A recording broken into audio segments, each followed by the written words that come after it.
પૂર્વ કોર્પોરેટર કોંગ્રેસમાં જોડાતા જ ભાજપ પર પ્રહાર કરવામાં આવ્યા। ભાજપમાંથી 6 વર્ષ માટે સસ્પેન્ડ થયેલા દેવુબેન કોંગ્રેસમાં જોડાયા અને કોંગ્રેસમાં જોડાતાની સાથે જ ભાજપ પર તેઓએ ગંભીર આરોપ લગાવ્યા। આવાસ કૌભાંડમાં ખોટા આરોપ લાગ્યા હોવાનો દેવુબેન જાદવે આરોપ લગાવ્યો અને ભાજપમાં મારા સમાજ સાથે અન્યાય થાય છે। લોકસભા અને વિધાનસભાની ચૂંટણીમાં સેન્સ પ્રક્રિયાની જાણ ન કરાઈ હોવાનો દાવો અને વિસ્તારના મતદારોની ઈચ્છા પ્રમાણે કોંગ્રેસમાં જોડાયા હોવાનો દાવો કર્યો।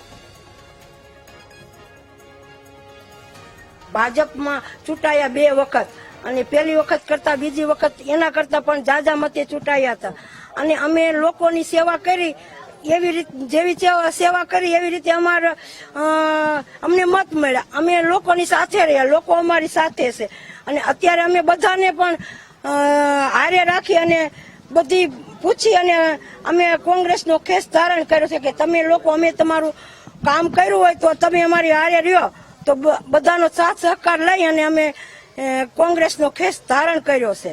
કારણ અમારી માથે આવા ખોટા આરોપ નાખ્યા અને સસ્પેન્ડ કર્યા ખોટી રીતે। આવો સસ્પેન્ડ સાંભળો, મારી એક વાત, સામાન્ય માણસ, એક હું સામાન્ય સ્ત્રી છું, સ્ત્રી માથે આવો આરોપ ખોટી રીતે કેવી રીતે થઈ શકે? અમારી માટે ખોટા આક્ષેપ કરવામાં આવ્યા, એટલા માટે અમે કોંગ્રેસનો ખેસ પહેર્યો છે। આક્ષેપમાં બીજું કોઈ વસ્તુ હતી નહીં। જે મકાન બારાની વાત હતી, અમે 6 ભાઈઓ હતા, મારા બાપ દાદા વખતની જગ્યા હતી, ત્યાં અમે મકાન દેવાની વાત હતી, તો મકાનની માંગણી આ બધા મારા ભાઈઓએ કરી હતી। એમાં કોઈ મારો રોલ નથી અને બધાએ પોતપોતાના ડોક્યુમેન્ટ આપીને કરી છે। ડ્રોમાં કોઈ વસ્તુ નહીં, ડ્રો તો ઠીક ઉપરથી ઓનલાઈન થાય છે, એમાં ક્યાં ડ્રોમાં કોઈ વસ્તુ આવે છે?